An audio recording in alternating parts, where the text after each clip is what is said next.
Well, good morning, everyone. We're just getting started here. We have about 70 people coming to the session, so we'll just take a few more minutes to get things warmed up here.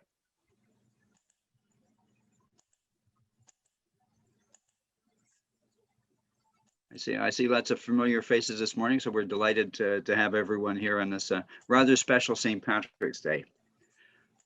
My name is Frank Newman. I'm the moderator for the session, and looking forward to a very inspiring day. And we think the information you're going to hear today is really going to change your prospect on the world, and particularly as you think about your business, where you may be going, where your clients may be going, and to be honest, maybe even where your kids may be going.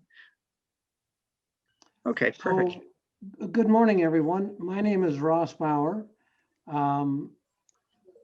We started the Strategic Partners 7 or 8 years ago, and we keep sort of reinventing the group.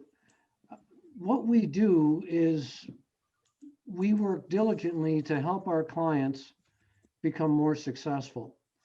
Everyone in the Strategic Partners has a different discipline that offers our clients a different professional strategy to help them improve their business, make more money, and grow their business.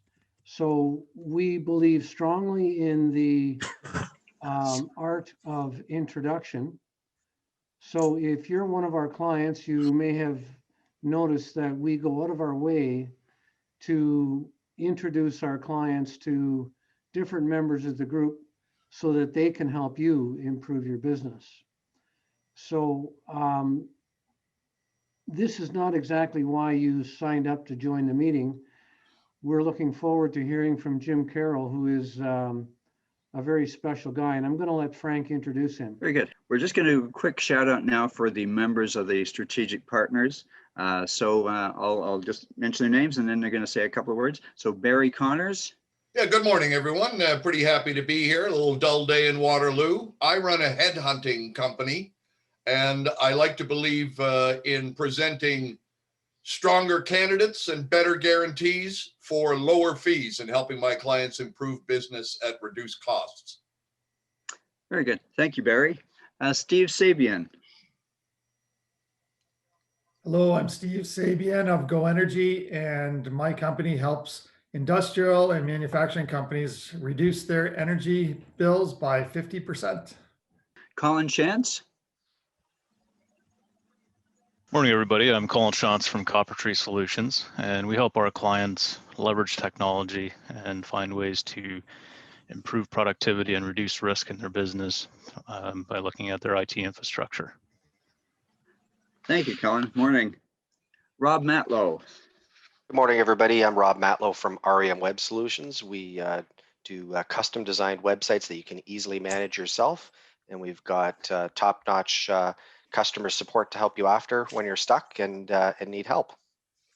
Thanks, Rob. Okay, Drake. Morning, I'm Drake with Drake Tech. We harness technology to make the impossible possible through business automation. Thank you, Drake. Joe Harris. Good morning. My name is Joe Harris. I'm owner and founder of Jade Bride.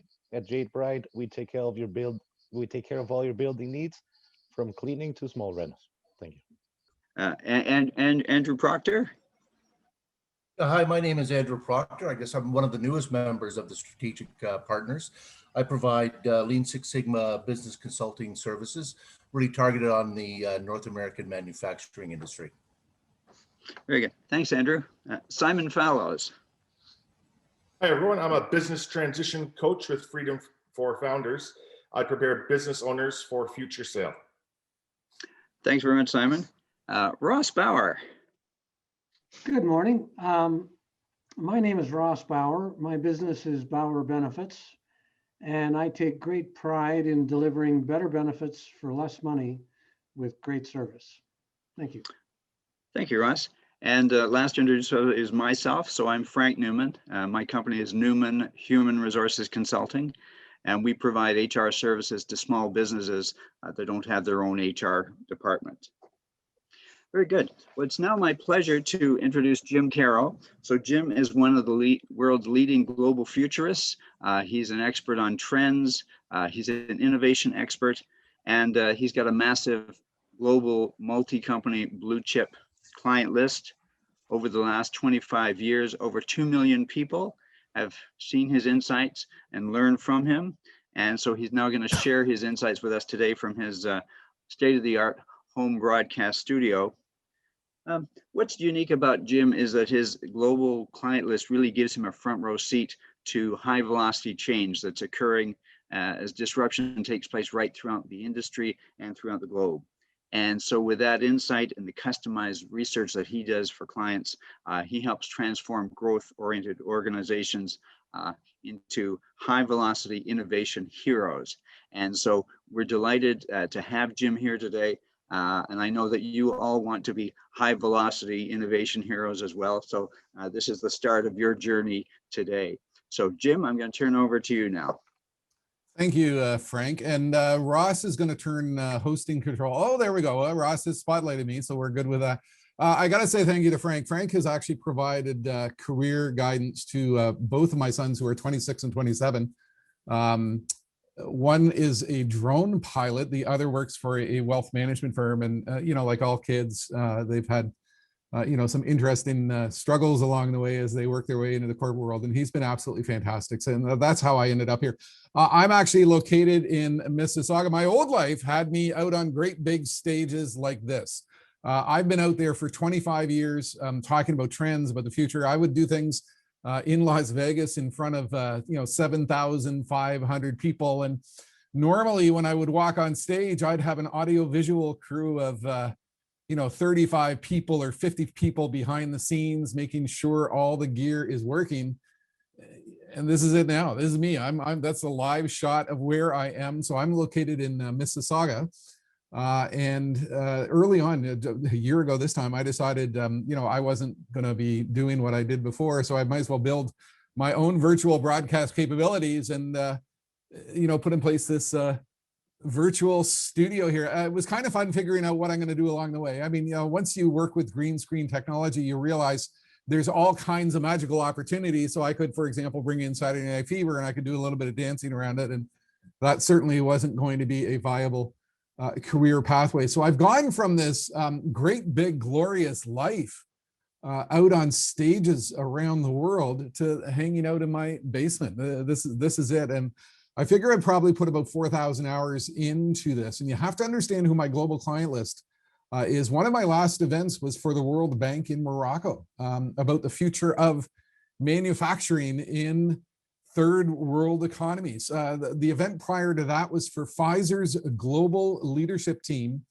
They brought in all their people from around the world into Paris, and they brought me in for a kickstarting observation on the future of healthcare, the future of science, future trends. And I talked about the impact of fast pharmaceuticals and fast medical research. So my attitude was when this thing began, if I'm not going to have a stage anymore, I'm going to go and build my own. So, you know, here I am. This is what I can do. I can, you know, instantly just be here. And I'm noticing I have one floor monitor, which isn't on. So I'm going to turn that on quickly.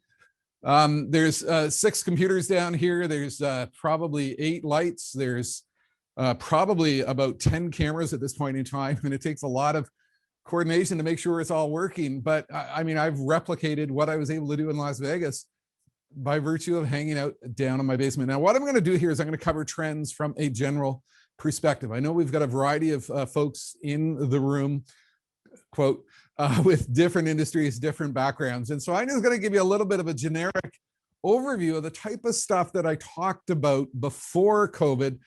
My perspective right now, and that's shifting on a regular basis on how the future has changed with COVID and some of the trends I'm following as COVID unfolds. Now, if you know where to find the chat button in Zoom, and I hope you can because we're 1 year into this thing, leave a question there because I'm going to break a few times throughout the talk to take some Q&A. One thing I talked about before COVID was that attention spans were collapsing. I did a lot of retail talks, and you know, one study suggests the typical goldfish today has a longer attention span than a human, and that's changed even more.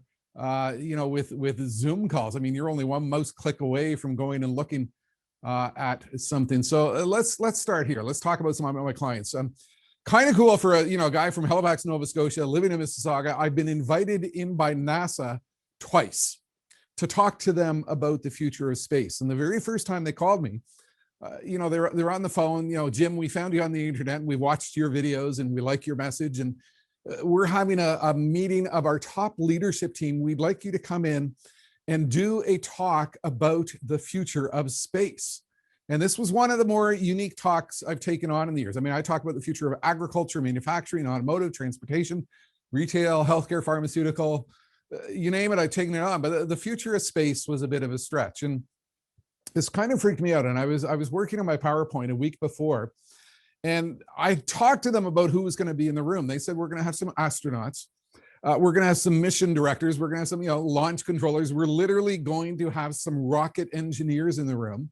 We're going to have some astrophysicists, people who are studying the origins of the universe. But, we think you can do a good talk about the future of space. So I'm working on my PowerPoint deck and I'm thinking, these are really smart people. What the heck can I talk about? And I thought, the future, space, George Jetson. I'm going to talk about the Jetsons, right? Do you remember the Jetsons? Here's why I started with the Jetsons. The Jetsons came out in 1962. It purported to show what the world would look like in the year 2062, 100 years later. So, it was a futuristic prediction. It was a group of futurists predicting what the future would look like. But what I pointed out to NASA was that if you go through the show, you can actually see a bunch of stuff they predicted in 62, which are a part of our world today. Elroy has a drone. Elroy is sitting in the living room. He's got a drone, ingestible pill technology. This is coming at us. There's a technology called PillCam, which in essence, you swallow it. And it's like that movie, The Fantastic Voyage, takes a video inside you, reports from inside you. The Roomba vacuum cleaner, the Apple Watch. And then you can see where they predicted, our era of Zoom, virtual exercise classes, telemedicine. My point to NASA was, they predicted all of this stuff in 1962, and it was supposed to appear in 2062, 100 years later. Well, it's here today. And my point for NASA, my point for you is this: the very first thing we need to appreciate about the future is to realize it's probably coming at us faster than we think. And I use phrases like it's the era of acceleration. What we thought was far away is actually coming at us with greater speed, greater intensity. Now, most of my work in the last 15 years has been in the US. Most of it has been for massive Fortune 1000 companies, leadership meetings where the CEO is having a corporate offsite somewhere and there's some issue on the table they need to address and they need somebody to get their thought process started. So given that most of what I'm doing in the US, I've had to be very careful in terms of talking about politics, right? We know the country is split. We know they're in this deep political divide. And we know we've just been through 4 crazy years with some crazy guy. And so I would always try, to carefully walk around the political issue by talking about the fact they're all in this reality TV show. Well, what I also would observe to them is that if you look at the Jetsons, they actually predicted the state of American politics over the last several years. And I phrase that in the context of an episode where the Jetsons met the Flintstones. That's part of what is happening down there, where we have a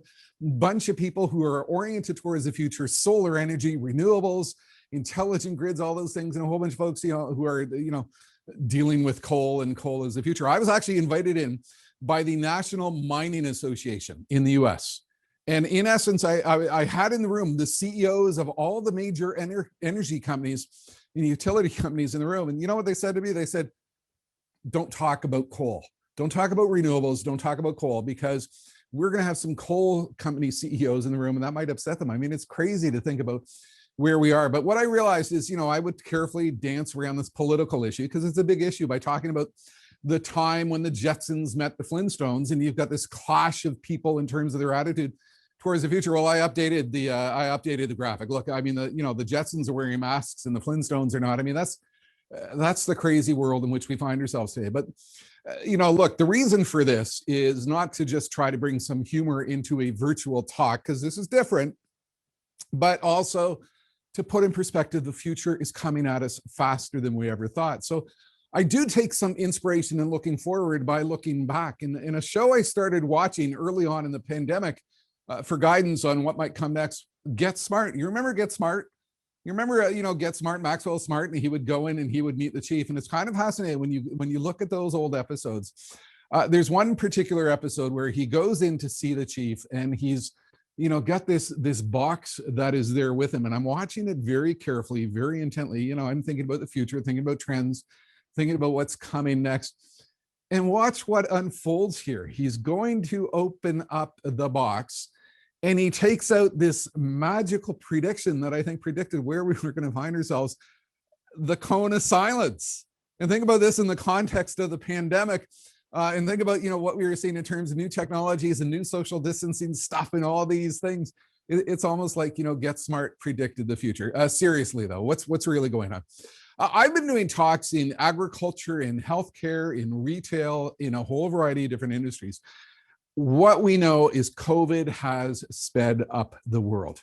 If we thought the world was faster before, it is massively fast right now. It's not a disruption, it's an accelerant. It has put fuel on the fire of speed for every single organization, every single industry.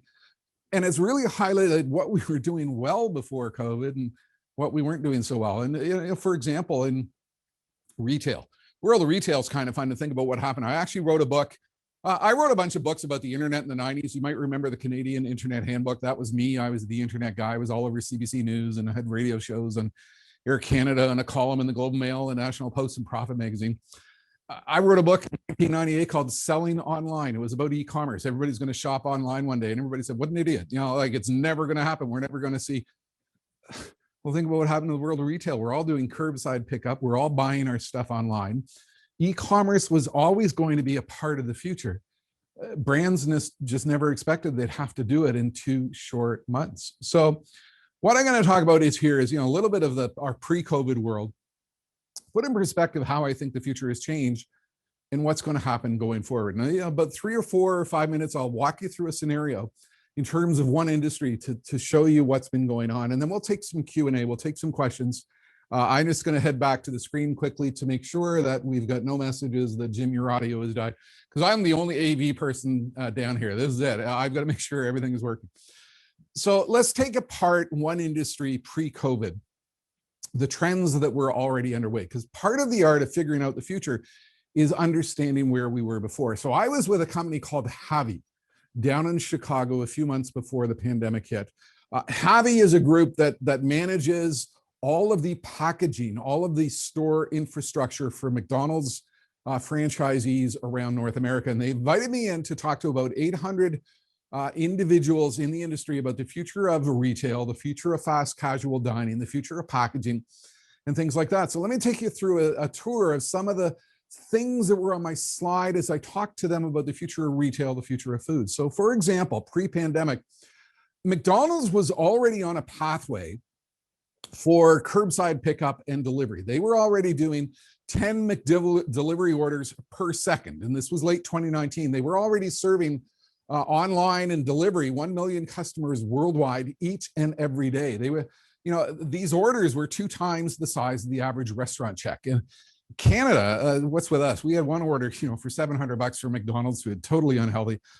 But they were already seeing $4 billion in sales. And 10% of the stores that offered delivery, or of the stores that offered online delivery, it was already 10% of their sales. So this was already a trend that was underway before the pandemic hit.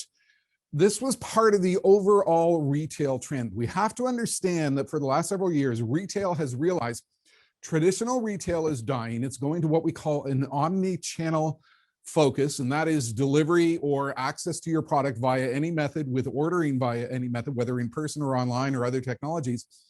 So e-commerce was already 13% of retail in North America by 2021. We were already seeing the arrival of a lot of technologies that we might call shopper marketing. And this is the idea that you've got your mobile phone, you walk into a store, it recognizes you're there because you've got a permissive data relationship with that retailer. So it's going to send you an electronic coupon. Hey, come down to aisle 12 and we'll give you 15% off. We were already seeing this rush to mobile payment technologies, delivery disruptors. Alexa, you could order stuff through the speaker in your home. We were seeing the emergence of a lot of online infrastructure. So the rapid installation of click and order infrastructure. We were seeing the arrival of mobile technology. We were seeing the arrival of faster for fashion to realign what we could do with delivery I was talking about things like intelligent packaging. Your packaging is going to have a chip embedded in it. So as Amazon comes along with their store, which has no cash registers, no people, the chip in the package talks to your phone, which does the checkout, which takes the money from your bank account, and boom, it's done. I mean, all these things were happening. So we were already in the midst of very fast-paced trends. We were already seeing the arrival of robotic delivery technology. Pre-pandemic in San Francisco, we were already seeing startups that were putting in place little robotic technology that would take the products from the store and, you know, deliver them to your home. I was with a home builder in Houston, and his plans were to actually put drone delivery pads on the driveways with intelligent lockers, because it was his belief that drone delivery is imminent. So we might as well have a place for the darn thing to land. These are things people were talking about pre-pandemic. This isn't terribly futuristic stuff. This is the world I live in, where I'm talking about the disruptors which change everything around us. Intelligent packaging, active packaging, you know, all the packaging becomes a part of the product.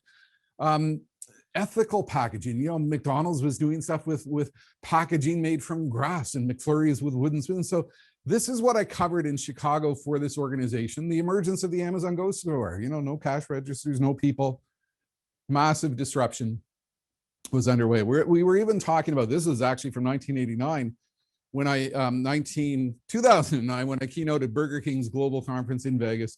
And I was talking about, you know, the intelligent pizza box, which you could track online to see when your pizza's actually going to arrive. Well, what I was talking about pre-pandemic, and this is a slide from an event I did for Godiva Chocolates over in the UK. Retailers are not in a battle with other retailers anymore. They are in a war of technological disruption, and it is their ability to keep up with these fast-paced trends that will define their future. And I would be telling this story in every industry, from agriculture to healthcare to manufacturing, you name it. Automotive cars, you know, are becoming computers. It's no longer about horsepower, it's about connectivity, and connectivity is the new horsepower.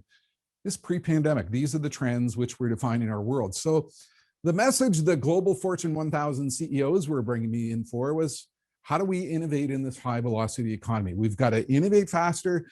We've got to ingest new technologies faster. We've got to get to market faster. Our product life cycles are collapsing. We've got to co-innovate faster. We've got to align to a faster consumer. These are all the trends which really defined our future. This is pre-COVID. This is what was going on pre-COVID. So here's the first of a few Q&A breaks. Ross and Frank, is my audio still good?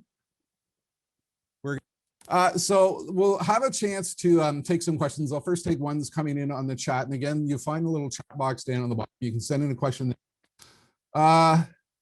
Moira, to everyone, good morning and thank you for being here with us. What are your thoughts on cryptocurrency? I'm going to come to that in the very next section because it's a really good question. What skills should our children develop to succeed in the future? Look, my sons are 26 and 20. And I've been out there talking at some of the world's largest education conferences for years. And I use phrases such as just-in-time knowledge. What is really critical is our ability to get the right knowledge at the right time for the right purpose. If we can do that, we've got the ability to get up in the world. I've used the phrase that 65% of the kids in preschool today will work in a job or career that does not yet exist. And I lived through that. My 27-year-old son based in Waterloo, he's a drone pilot. 15 years ago, I'd be on stage talking about the emergence of what I would call the location intelligence professional. And that is an individual who knows how to take all this GPS, all this geographic oriented information and analyze it and help us understand our world in a different way. Well, that's our reality now. Willie, my son, works as a location intelligence professional. That's a career that did not exist in the past. And I would use phrases such as, we're going to have 7 to 10 different careers throughout our lifetime. And that's what we need to do with our kids. If you're interested in that question, there's a whole section on my website, education.jimcarroll.com, where I've talked to massive global organizations about everything having to do with education, because a lot of what we're doing is not the right thing. How can small business accelerate to keep up with the changes that have happened and to maintain strategic advantage? What specific skills and opportunities do we need to have? I talk a lot about experiential capital. I mean, if you think about where I'm coming out from right here, You know, with what I've got behind me, this is it. I've got a green screen. And so I've spent a lot of time teaching myself. I think small business has a tremendous opportunity here right now to level the playing fields, because we can do things as a result of technology that was not possible before. And it's not like this is new. I mean, I've been online since 1982. I mean, I'm 40 years in terms of this internet and pre-internet thing. And I think I long recognized that the technology world gives us a leg up in terms of what we can do, in terms of marketing, in terms of branding, in terms of education, in terms of skills, in terms of, you know, what we can accomplish, and allows us to reinvent ourselves. The book I'm working on right now is called Now What? It's going to be my 39th book. Now What? Reinvention and the role of optimism in our post-COVID world. And it's all about how people can reinvent themselves. And I'm talking to actually a lot of average, everyday people, a pastor, a fellow who's a fitness coach, a fellow who used to be a guitarist for an 80s new wave band, you know, a fellow who used to play with Sting on tour and now is, you know, playing the guitar down in the pits of Broadway. And it's all about how have they reinvented themselves. And they're all small business, they're all entrepreneurs. It's all about leveraging what we have around us to do amazing things. So, you know, send in your questions. This is, I think, an important part of what we can do here. So let's go back to the next issue, and how has our future changed? I got to get back to my stage, because this is my comfort zone here. So how has the future changed with COVID? Well, again, understand my client base, understand who I was dealing with. I mean, I've been in this, you know, wonderful president Disney invited me in for a talk on creativity. I mean, that one was kind of freaky, and they're the most creative company on the planet. But all of them, you know, when the CEO or senior executive was calling you, they were sort of saying that our issue is we can't keep up with the speed of change. What do we do?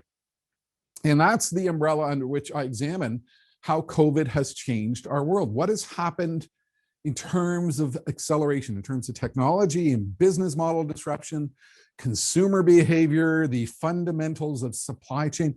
How has everything which makes a business function changed as a result of COVID? And I think to really get there, it's important to understand sort of the broad trends that were already underway in our world. Again, we look forward by looking back. So I would get on stage and I would suggest to the audience, take yourself out into the year 2030. Okay, 9 years away. Imagine our world just 9 years from now. What are we going to see? Well, in the year 2030, we're all going to be based on renewables. Renewables is going to be the dominant energy platform for everything we do. I was on stage in Houston a couple of years ago, and I had the CEO of one of the largest energy companies in the world, oil companies in the world, on stage before me. You know what he said to the audience? He said, look, oil is over. Carbon is over. We have one last oil boom left, and then that's it. And then oil as an industry, it's a sunset industry. It's in decline. And not because we're running out of it. We know we're getting really good at bringing it out of the ground with shale and all these other new technologies. No, it's in decline because we are seeing such momentum with renewables, with intelligent grids, with electric vehicles, with everything we are doing. Essentially, oil is a sunset industry. You know, in the year 2030, we're going to look back to these days. Remember when we used to be based on, you know, carbon? You know, remember when we used to get most of our energy from carbon, oil, gas, nat gas, and stuff like that? I mean, that's going to be but a quaint memory. We're going to look back at the energy grid of today and realize how antiquated it was.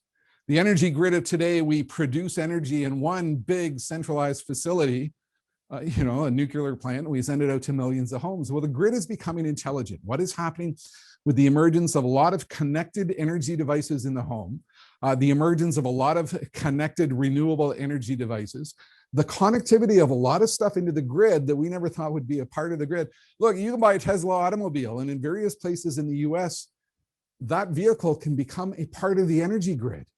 You plug your Tesla into the grid to bring in energy from your overhead solar panels, store it in your battery during the day, and you feed it back out into the energy grid for a credit at night. I mean, your car is becoming a part of the energy grid. We call it vehicle to grid connectivity. This is a very real trend. So we're going to look back in 2030 and remember, you know, a grid that was a one-way grid into this massive connected, hyper-connected, intelligent grid that is two-way. The world of healthcare. the impact of pharmacogenetics, and that's what we're seeing with the Pfizer and Moderna vaccine. It's a trend that's been underway for a long time, and that is the ability to engineer a particular pharmaceutical to match a very particular genetic or some type of medical sequence. Well, where this takes us is in the long run, and this is what I was talking about with Pfizer in Paris, it takes us to a world in which increasingly the world of healthcare, we know what you're likely to become sick with. I can do a couple of hundred, strands of my DNA and analyze it and determine with a high degree of accuracy what healthcare conditions I'm at risk for. I have my 23andMe done. And, fortunately, I don't carry the genes for any complex diseases. You discover some amazing things. I do have the gene, which is common to most high-speed sprinters. So like when the Olympics were on, Usain Bolt's on the TV and I'm like, hi cuz, like, look at me, I don't have the physique for it, but that's a genetic thing. And this is part of what's happening in the world of healthcare. We increasingly know what you're likely to become sick with. So the world of healthcare goes upside down because then we can re-architect the delivery of healthcare resources based upon that knowledge. This is a massive, fundamental, transformative shift. And we are witnessing it with the COVID vaccines right now. A year ago today, I filmed in my green screen studio, very primitive, that what we are witnessing in the world of healthcare right now is accelerated science. And that's why I have so much hope for the future. The world of transportation.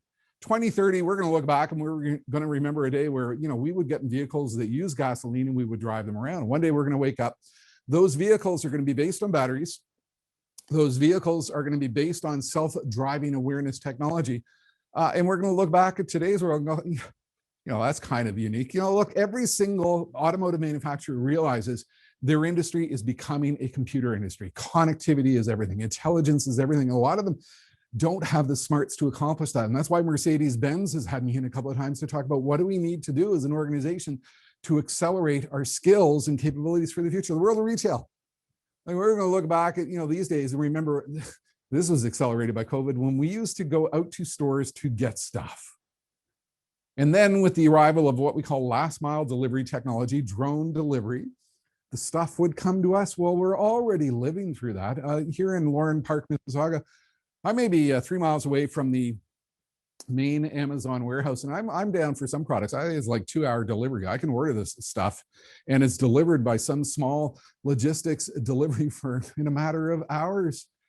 Seismic changes. The world of manufacturing used to be a world in 2020 of mass production, where we would create millions of products that were all the same and sell them to consumers. Well, the impact of technologies such as 3D printing, additive manufacturing, takes us to a world of what we call mass customization, where we can increasingly change our product design, our life cycle design, our manufacturing process for manufacturing of a product of one. So, the phrase I would use on stage with a lot of folks is, we are in a situation in which companies that do not yet exist will build products not yet conceived, using materials not yet invented, with methodologies not yet in existence. That's our reality. That's what's going on out there. People do not realize the scope, the depth of the transformative trends which are underway.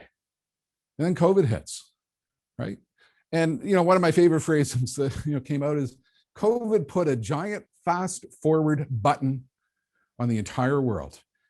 It changed everything. And to me, it's a bit of a slam dunk to understand how has the future changed with COVID. And I mean, I've lived it through real time.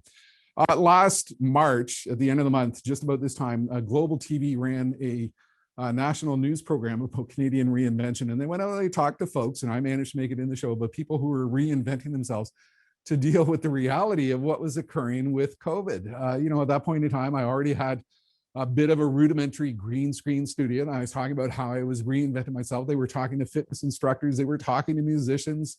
They were talking to an auctioneer with Ritchie Brothers. And I was carefully watching last year when all this was unfolding, trying to understand what is happening. And I realized very early on, speed is everything.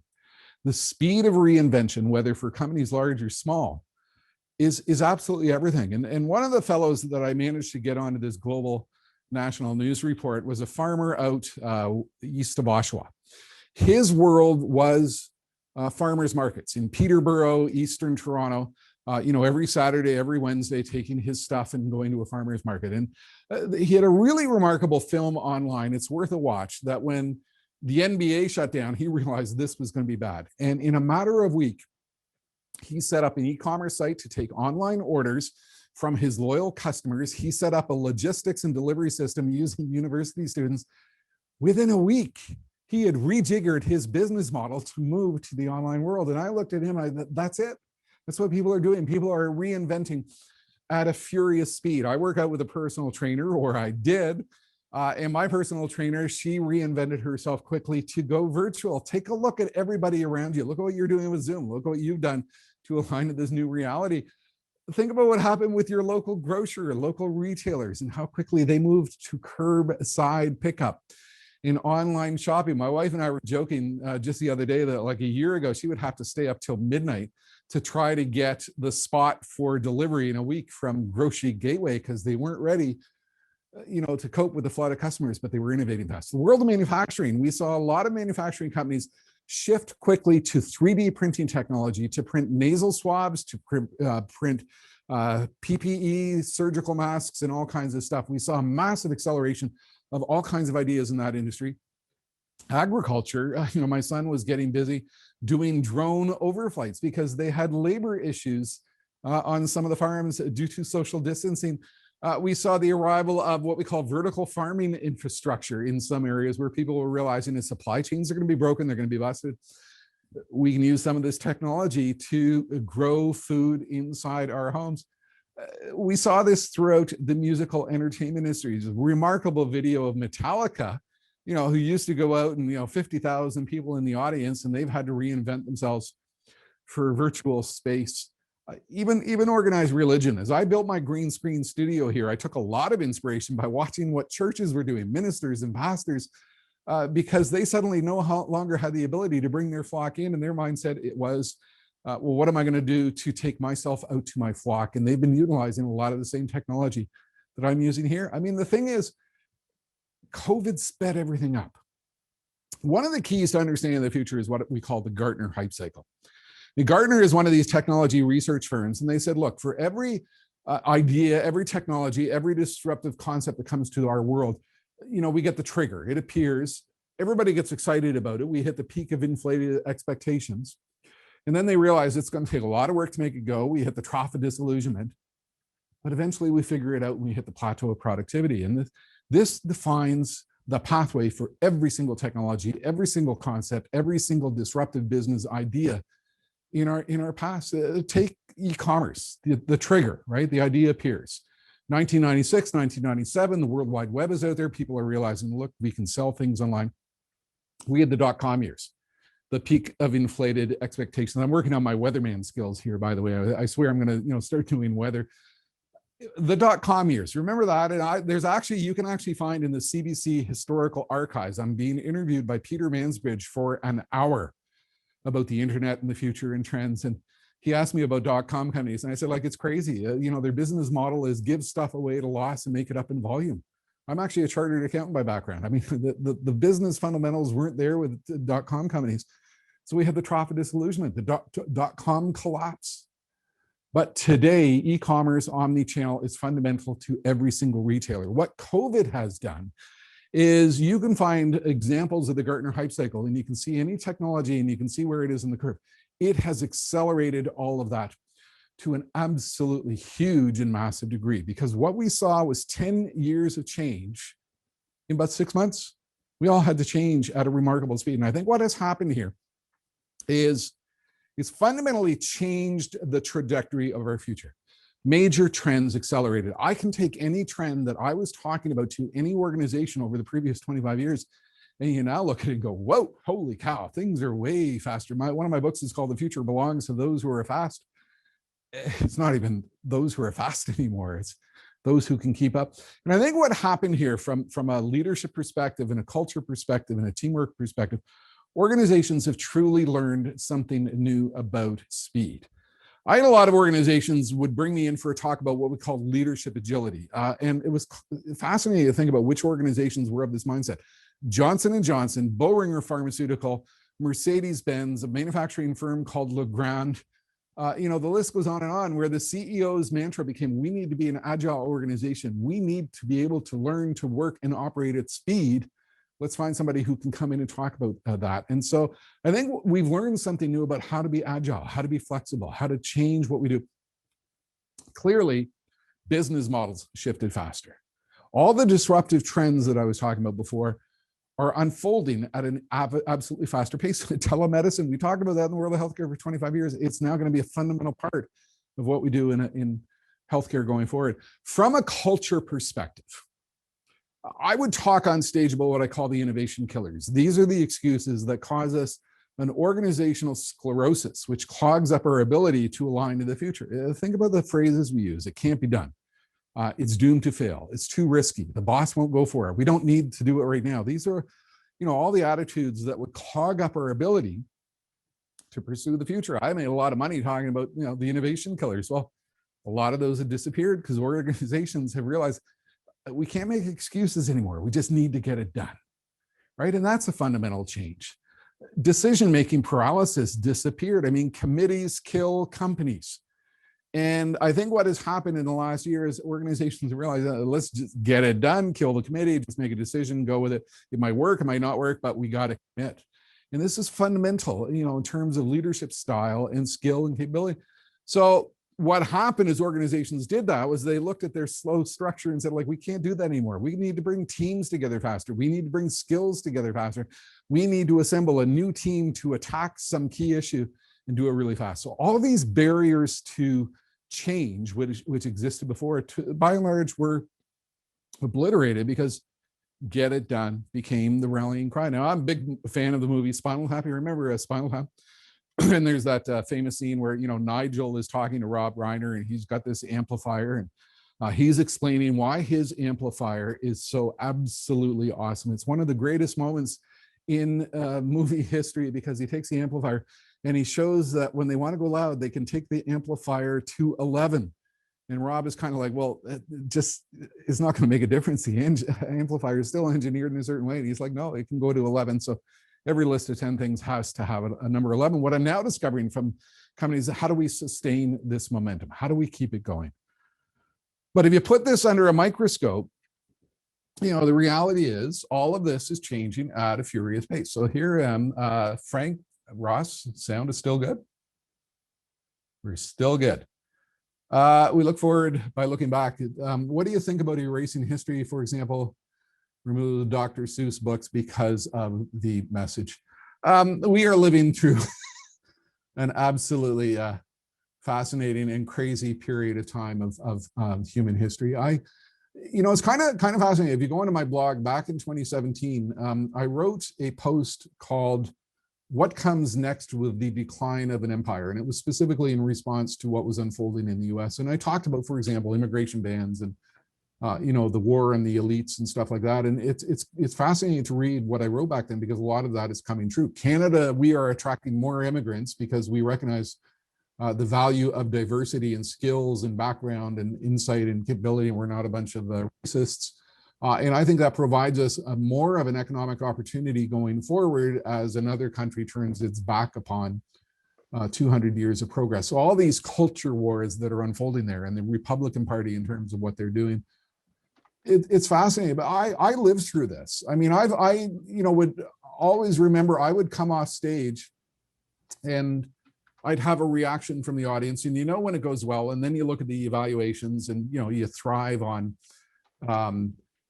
good feedback from clients. And every once in a while, I'd get that 1/3 of the audience didn't like Jim, didn't like his message, didn't like his perspective on the future. You know what I've come to realize? It's not me. It's not my stage style. It's not the trends I was talking about.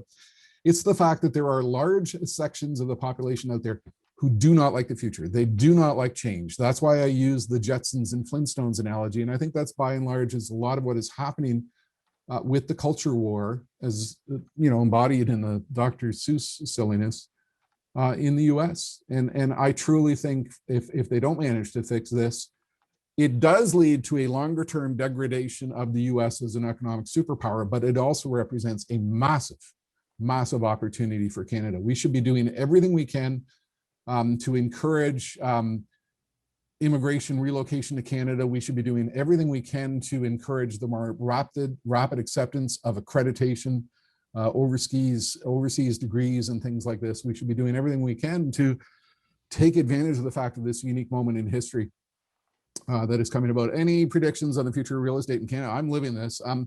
Because my sons are in Waterloo and Guelph, I'm probably relocating to Guelph within the year. We are actively looking at properties, and I can tell you properties in Guelph right now are somewhat wildly overpriced. So if you know anybody who's selling a great bedroom that backs on a great place with a green space and a pool in the backyard, get in touch with me. I'm kind of worried about where we are. I'm kind of worried about the economy. My son, who works for a Manulife wealth management firm, I mean, I said to him a year ago, we're going to have a global economic collapse and, you know, we should probably move our money into safe money. And he's like, Dad, you're an idiot. And so far he's been proven right. But I think we are living in a very careful and challenging time. Where do you see inflation and taxation? I mean, that's related to this. I think that obviously we need to do what we are doing right now to deal with the reality of the fact that millions are out of work. I'm fascinated by this fact the stock market is rocking and rolling. Well, we obviously have massive economic devastation all around us. You can't walk around and see so many stores closed and so many companies shut down and not think that, you know, we got to pay the price for this. And we can't have massive deficit spending and not pay the price right now. I'm not somebody who criticizes a lot. I would not want to be Justin Trudeau. I would not want to be Rob Ford. I would not want to be somebody in power, because I think they are making decisions based on horrific circumstances. And I actually give anybody who's doing that a lot of credit for what they're doing. What are your thoughts on the digital nomads and the preference for younger working force to work remote, sustainable? Look, I've been working at home for 30 years. I quit my job with a global accounting firm and decided to work from home to build out a career in technology, and I haven't looked back. And so when this whole working from home thing started, I was kind of like, so what? I'm going to cover that in the next section, because I'm going to talk a little bit about trends which are coming next. Any thoughts on the idea of digital twins, especially, hey, guess what? I got a slide coming up on digital twins. So I got to be doing something right when I'm actually predicting the questions that people might have. That's it for questions coming in via chat. Keep them coming. If anybody has a question they want to toss out right now, hit your mute button and send me the question verbally.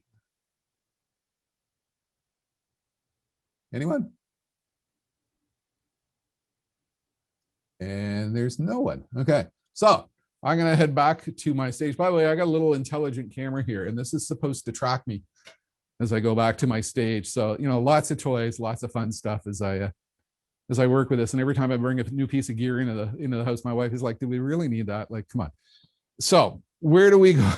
Where do we go from here? Well, different moment, different stage. I got like 500 stage sets. The big moment came when I realized I could walk on my floor and actually have a stage like I had in the olden days. I'm running this series recently called Ask a Futurist. And what I'm doing is I'm taking questions on my, got to get the right camera here, on my website, ask.jimcarroll.com. And if subsequent to this, you have a question, send it in and I will take the question on. And what I'm doing is I'm sort of saying to people, you know, if you're thinking about things, you know, in terms of the future, what comes next, send in your question. I'll come down to the green screen studio and talk about it here. So I filmed one recently on what's the future of pharmaceuticals, community pharmacies. What's the future of globalization? What's happening with globalization? I'm going to be doing one tomorrow or Friday on a question that just came in. What's going to happen with consumer behavior as we come out the other side of this? And what this is helping me do is not only with my client projects where I'm conducting intensive research on what's going on in industries, but I'm also taking on a lot of esoteric, unique issues. And so it's proving to be quite a bit of fun for fertile thinking. And one of the questions which came in last week, and I came down here and filmed is, what trends are you watching? What are you really watching in terms of what may come next? And I mean, it's proven to be a challenge for me for the last 10 years because there's so many trends that are underway. It's staggering to think about what happens in this world of accelerated speed. So I'll give you an example of what I talked about in this little show last week, just to give you a perspective on what I'm watching. Number one, the question just came in on, you know, what's going on with these non-fungible tokens. You might have heard about this artwork that sold for $68 million. And Wall Street is in all a rage about that. And, you know, Clubhouse. Everybody's talking about Clubhouse, and it's like supposedly the next big thing. And, just prior to that, we were talking about GameStop and meme investing. And these are what I call fad trends. I've never been a real fan of fad trends. I'm a child of the 60s. I had a banana bike, and, we had pet rocks, and, like we grew up with fads. And I think part of what has happened here is because of the connectivity which is around us, we see the acceleration of fads. Fads happen faster than ever before. That leads to a trend that we call FOMO, fear of missing out. And a trend I talked about, that I opened this with last week, was we're now in a world in which we're seeing faster FOMO. People are feeling like they're missing out faster in the future. Everybody hears about GameStop investing. Is there something there? I got to be a part of it. Yeah, they're hearing about Clubhouse. Whoa, there's some big trend happening. I got to be a part of it. Non-fungible tokens, what are those? And so people get involved in hype trends. So we have .com silliness happen faster. I don't think GameStop is going to end well. The Bitcoin run up. Look, digital currencies, I'm still of mixed feelings on that. I think that blockchain, which is underneath of digital currencies, is fundamentally transformative, profound, and changes everything. But it's one of those longer term trends, which, takes time to unfold. So faster FOMO, that's part of what is driving trends out there. And then there's the real trends. Absolutely massive trend, because I do a lot of talks. Most of the world's major pharmaceutical companies have had me in for one time or another. I've talked to hospitals, I've talked to healthcare supply chain companies, I've talked to medical device technology companies. Post-COVID, everything changes. The fact that we've gone from the arrival of a global pandemic to mRNA vaccine technology in less than a year is absolutely staggering. But there's a graph, and I can share it with you later if you're interested in seeing it, which actually shows the path towards mRNA. And it's not like this is something that happened overnight. This is a trend that has already been underway for 10 years. And this graph shows how all these genetic and pharmaceutical research trends have come together to bring us to where we are today. But where mRNA takes us is a lot of targeted medicine. We're talking already about we might be able to use this in cancer therapies and other diseases, because it provides us an opportunity for really close and specific targeting of particular medical conditions. So the world of post-COVID medicine is going to be really interesting. We thought it was fast before. Just hold on, because it's going to be remarkably fast. I think we're going to see the emergence of what I might call the chief resilience officer. Okay, and this is an important one, because think about what's happened in the last year. Supply chains are horrifically busted. Supply chains everywhere are just massively broken. I tried to get gym equipment in the summer, and I mean, not that I ever did drugs in the 70s, but I imagine if you were trying to score, kettlebells, it was like, scoring drugs back in the 70s. I mean, you couldn't get them. You couldn't get weights. You couldn't get a treadmill because supply chains are broken. Our fridge died 2 days before Christmas. We just got a new fridge 2 weeks ago. I mean, supply chains around the world are so broken. And what has happened in a lot of companies is they've realized broken supply chains. We didn't build in enough resilience. We didn't build in enough triple sourcing capabilities. Like, we got to do better. And so there's a huge focus in companies on resilience in supply chain, resilience in operations, resilience in security. I don't know, see somebody with the title, but the Chief Resilience Officer, this is a huge corporate focus going forward. Digital twin technology. We got a viewer right now going, whoa, this is awesome. But this is huge, because you think about what has happened in the last world. We've all gone virtual. And so there's been an acceleration of the acceptance of new ways of working, new ways of doing things, working virtually, working with augmented reality and virtual reality. Pre-pandemic, I was already talking in the agricultural sector, for example. The kids today who are playing Farmville, they're not just playing Farmville. They're learning how to operate the next world of 24-hour farming, because we're going to be operating farms when the sun isn't up. That's what happens with technology and autonomous vehicles, self-driving tractors, and all these things.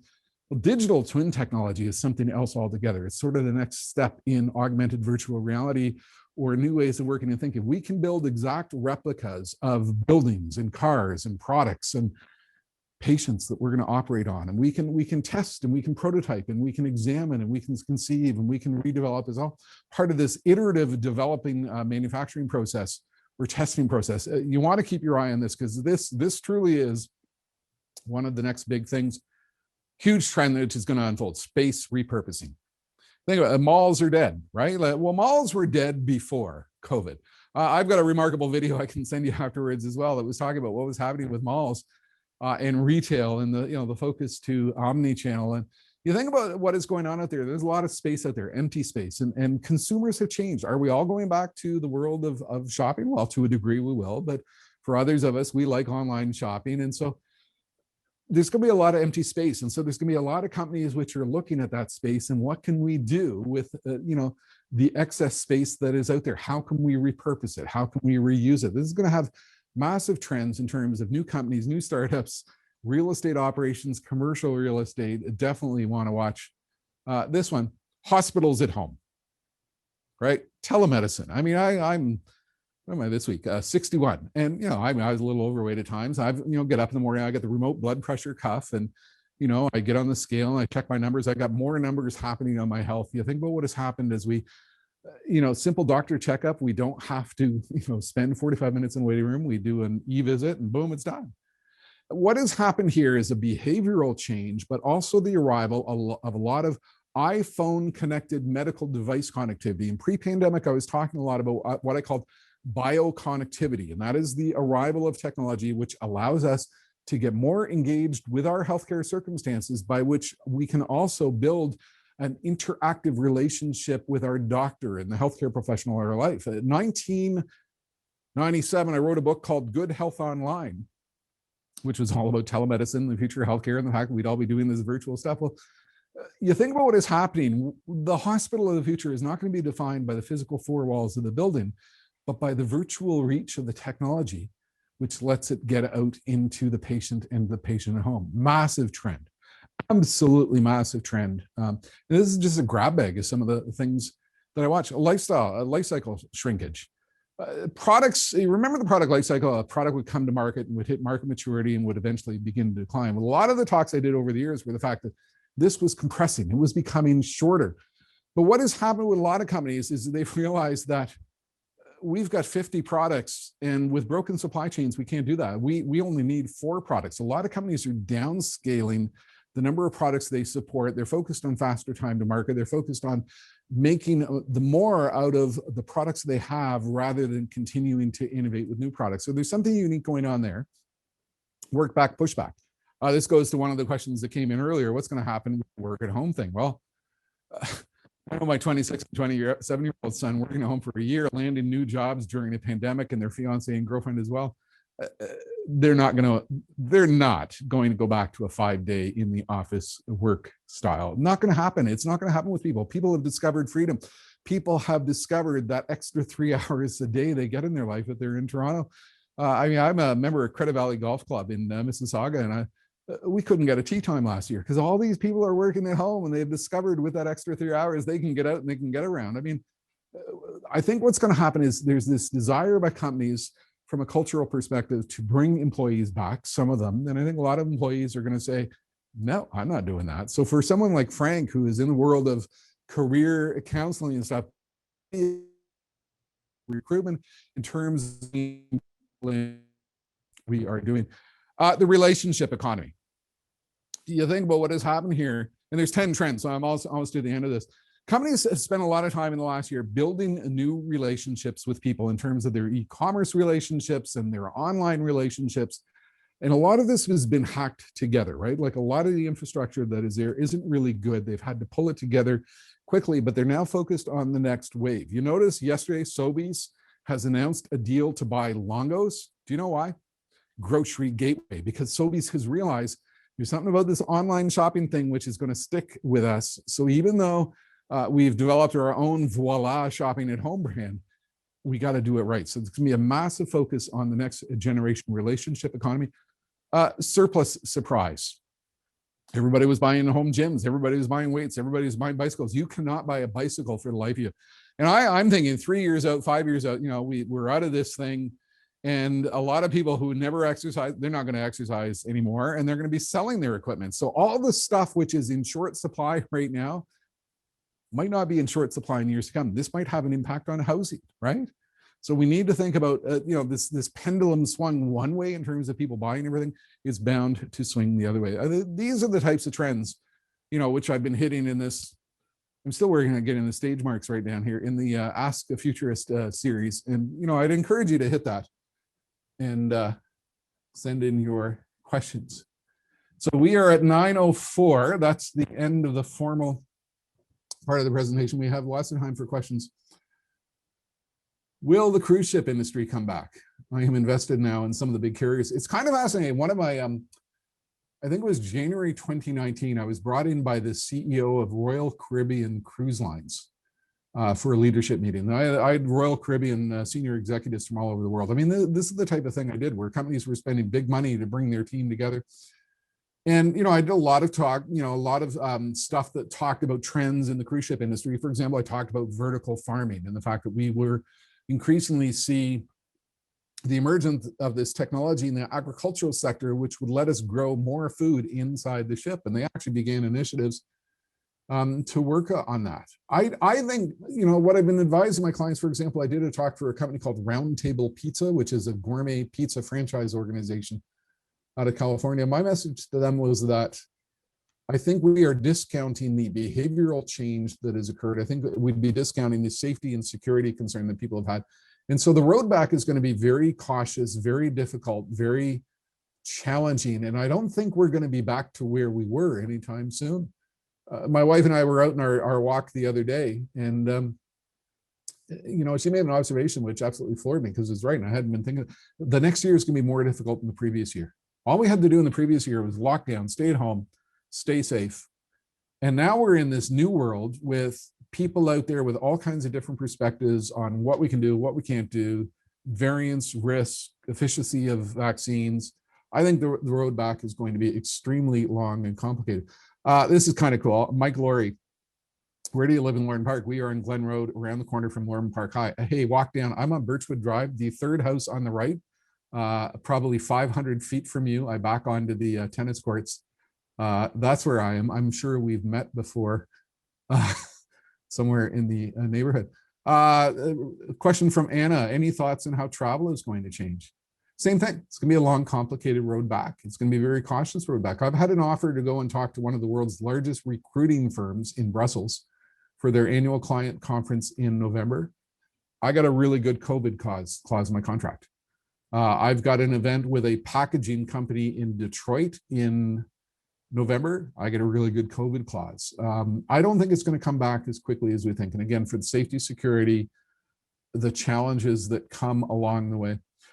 What do you think will be the long-term effect on us humans as the move to a virtual everything and away from real world connections and in person?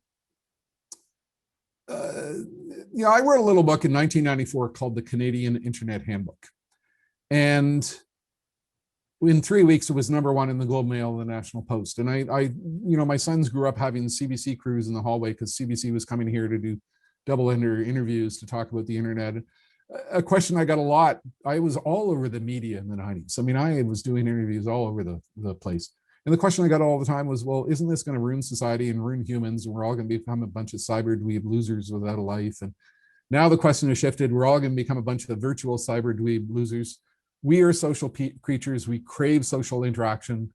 We will still seek that social interaction. I just think it's going to be weird as we come back. This time there's something a little bit different.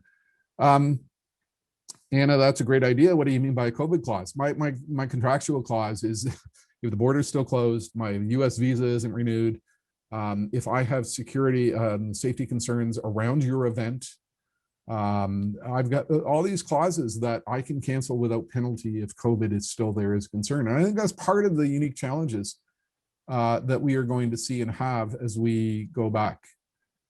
Are you doing more of these kinds of talks? Love your stage, by the way. I kind of like my stage. The thing is, I told my family, I miss the stage. I miss people who were clapping for me. And I told my family like they need to cheer for me at the dinner table. They've been massively uncooperative. So I got a button here.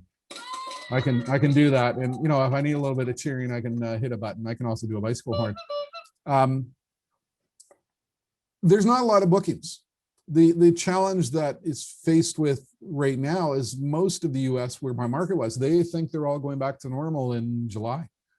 And so the conference industry and the corporate companies, the people who organize those meetings are saying, well, we don't need to do virtual because we're all going back soon. And I don't think it's going to happen like that. I think corporate travel budgets are going to be restricted. Spending is going to be restricted. Companies are not going to send their people to an offsite event in Las Vegas for an association conference if they're not willing to bring them back into work. So, I've put a huge amount of investment and time in here. I have a huge amount of fun. I went and did a little St. Patrick's Day thing this morning, and I'm going to pull up the image here if I still have it. I actually don't. But people aren't actually really doing this yet. I've had talks in agriculture and healthcare and manufacturing and on, but is it up to the 40 or 50 I did a year pre-COVID? No, not at all. Because people think they're going back to normal soon, and I don't think they are. Let's see if there's other questions coming in. That's absolutely hilarious with Mike Laurie. I'm going to go out in the driveway, Mike, at about 9:30, so walk up and we'll say hello. What other existing jobs industries will be made redundant or will not exist moving forward? If you're interested in exploring that question, there's a whole knowledge section on my site. I've been blogging since 2003, and here's what I've explained to companies. We're in a situation in which existing knowledge is going out of date really fast. New knowledge is appearing really fast. Existing jobs and careers are disappearing really fast. New jobs and careers are disappearing, emerging really fast. And here's the context. When I was with Pfizer, just over a year ago, I was explaining medical knowledge is now doubling every 8 years. That's pre-COVID. That has implications on the emergence of new careers, new capabilities, new opportunities. Well, it's not 8 years anymore. Medical knowledge globally is now doubling every 78 days. We've gone from 8 years to 78 days. This has profound implications on new jobs, new careers, new capabilities, and skills. Skills, manufacturing. There's no shortage of manufacturing jobs in Canada and the US. What is happening is a massive shortage in skills. I was with a robotic manufacturing company in Davenport, Iowa, and they explain the typical machinist today needs almost to be able to do trigonometry in their heads because the skills to operate that robotic CNC machine are so advanced. So we have a massive skills mismatch in the economy, and we talk about it a lot, but we aren't doing a lot to fix it. Let's scroll up here and see additional things. So what other job industries will be made redundant or will not exist? Lots. What's your prediction on healthcare RNA? I took that one. Digital nomads. Let's scroll down to the bottom here. There's an additional question that came in about Starlink. I saw that appear here and it missed here. How do you think Starlink internet might disrupt industries? Starlink is that thing that Elon Musk is doing to put satellites up in the sky and provide relatively reliable bandwidth. I can get it here in Lauren Park. I got an invite to it, and I could get 250 megabits per second for about $150 a month. I get a gig per second with Rogers for about $90 a month. So it's not economic for me yet. And up at my ski chalet north of Toronto, I get a gig for a similar price. It is solving the problem for rural. It is somewhat overpriced, but that is going to come down quickly. The fascinating thing is it's part of a massive new space race which is underway. And I think we're going to see developments occurring in the world of space technology, arrival of new space-based industries, new space-based manufacturing opportunities in pharmaceutical and broadband and all these things, an absolutely furious pace. And if you give me 1 second, I'm going to get my screen to go dark, and I'm going to drag in an image here of what I was doing this morning, just for the fun of it. Oops, I want to go here, and I'm going to pull this over here. I don't seem to be able. There we go. That was my my St. Patrick's Day message as I put on a green shirt and came down to the studio. You blend in, you absolutely disappear. It's out of my Twitter feed. My wife is always telling me not to be silly down here. That seems to be it for questions. If you want to fire in one more, or if you want to unmute yourself, or if I have missed one, put it again in the chat box, and otherwise I will turn it back to Ross. So we'll give it a few seconds. Hey, Jim. Yep. Jim, I have a question. Yeah, I saw you back in 2016 as part of a tech conference, And at that time, you were talking a lot of trends in relationship to baby boomers, and you haven't mentioned certainly that demographic. What's going on in the baby boomers? Not much talk about them, right, in relationship to their businesses, their health, right? Are they still a going concern in relationship to the economy? I think obviously, and you look at the number of people on this call, I wrote a book about baby boomers in 1997 called Surviving the Information Age. And I remember, being 8 years old and reading, Time magazine and, about these computers that would, send out a bill for $6 million and, AT&T saying, well, our computers don't make mistakes. It was all about the strange experience that we baby boomers went through with tech. We grew up with COBOL and BASIC and Fortran. And I've long explained that we baby boomers have had this unique, difficult relationship with technology. And that has, to a degree, held us back in our ability to deal with change in the world. Impact of COVID-19. Well, I mean, I'm on Zoom calls with one of my son's girlfriends. The grandpa is 94 years old and he's on Zoom. And so again, we've had this remarkable behavioral change. I'm back and my internet actually died, and that's the first. So the next phase is to work on redundancy. There's actually a technology that I can set up in my studio here that if my Rogers internet goes down, it will go out of my Rogers LTE phone and be totally seamless. And that's been on my agenda. So that has just massively moved to the front of the agenda. Well, it's nice to see you come back, Jim. That's wonderful. Thank you for having me in, and I hope everybody enjoyed this. Yeah, it's been great, Jim, and thank you so much for taking the time. I was just saying to people while you were off there that the role of an educator is that you never know how far your influence will go. And as people walk out of their bedrooms, their living rooms, their basements today, they're going to be looking at the world differently because of what you told us. And so I appreciate you sincerely for doing this for us. This is fabulous, Jim. Thank you, Frank. Good fun. Very good. Thank you very much. Thank you. We can virtually applaud. There we go. Very good.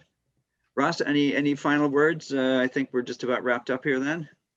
Yeah, I think we're okay. I mean, if anybody wants to unmute their microphone and present any questions to anybody in the group, that'd be wonderful. Sure, I think I can pose one question. Clearly, there's no question that education is going to be king for not just the kids that are coming up through the education system, but even us folks who are over the age of 40, I guess. So there's such a big world out there.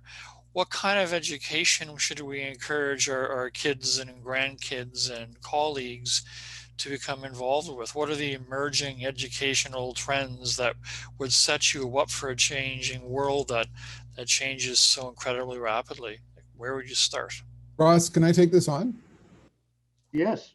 I live this. As I mentioned, my sons are 26 and 27. And my oldest son, who's in Waterloo, he got his degree in physical geography. He was going to be a volcanologist, right? And it's like, well, Willie, there's not going to be a lot of jobs in that.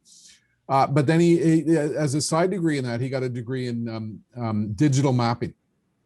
And he began working with digital mapping technology. He worked for an agricultural startup for a time. And in agriculture, we've got something called precision agriculture, and that's using connected combines and satellites and intelligent databases to, intelligently apply seed and fertilizer and nutrient to particular acres of soil. But he was working with a startup and wasn't terribly happy. And this is where we managed to get him in to see Frank for some, good, honest discussion that parents can't, sometimes have with their kids.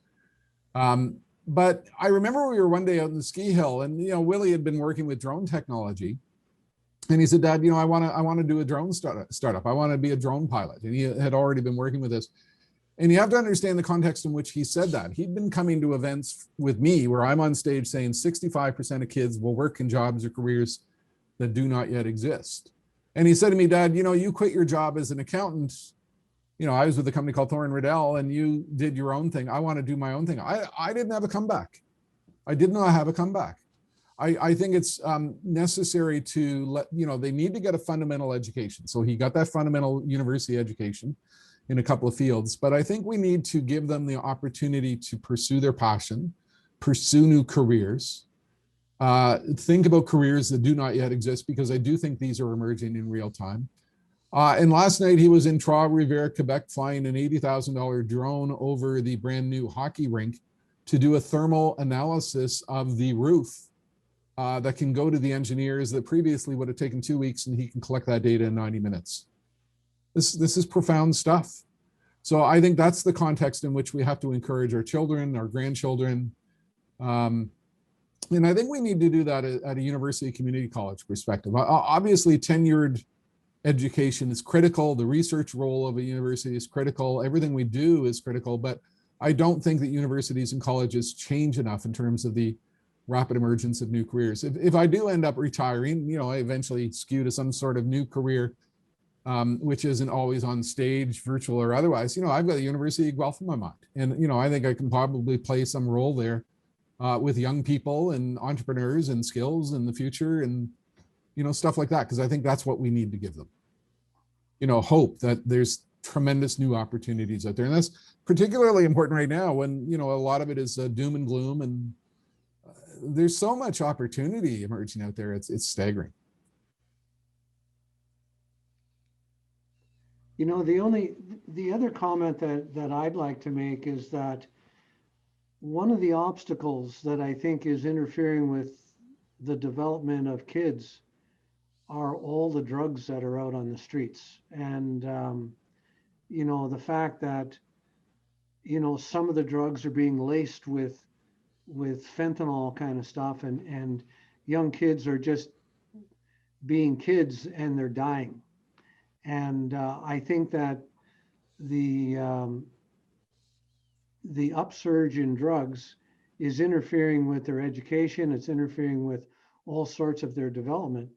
Now, I'm not saying it's happening with every kid, but it's a pretty sad story, because the drugs that they're developing are so addictive that it's pretty dangerous. And Jim, when you talked about the lack of skill development for some of these machinists and some of these kids, well, I think that some of these nasty drugs are interfering with the education of some of these kids. Yeah, I don't think I'm really qualified to talk about that. I do think the skills issue from a manufacturing perspective, I think part of what we've done wrong is, and this is particularly a US mega thing, Make America Great thing, that we're going to wave a magic wand and we're going to bring all these jobs back from China in the manufacturing sector. We're not. I think we've been blatantly dishonest with individuals who have seen their careers disappear and migrate, and we're not talking enough about the skills issue. And mental health, I think, is a huge issue emerging out of this pandemic. I think we're only beginning to scratch the surface, of what is occurring out there and what we're witnessing out there. But even in that, there's new careers, new jobs, opportunities. Willie, I keep talking about him, the drone pilot, his girlfriend of 5 years, she's a music therapist. I never knew this existed as a career before. She uses music as a therapy for kids with autism, kids with schizophrenia, adults with Alzheimer's and dementia. And she's now with a psychotherapy clinic in Waterloo, music therapy. I look at that as a magical thing to help us deal with some of the ongoing challenges, which are accelerating our world. So, the key thing when I think about the future, Ross, is I tend to be an optimistic futurist. My joke on stage, I would walk out on stage in Las Vegas and say, guess what? I can't walk out here and say, guess what? Your future sucks, because there wouldn't be a lot of repeat business. I force myself to be optimistic. And if you actually go read my blog post today, I do this daily quote every day where I take some observation from the stage or something and write something around it. And I put up the one I wrote a year ago today, which was all around optimism. I mean, we're 3 days into the pandemic and I was there like, hey, the future's out there and it's going to be wonderful. That's what we need to think about. The other questions?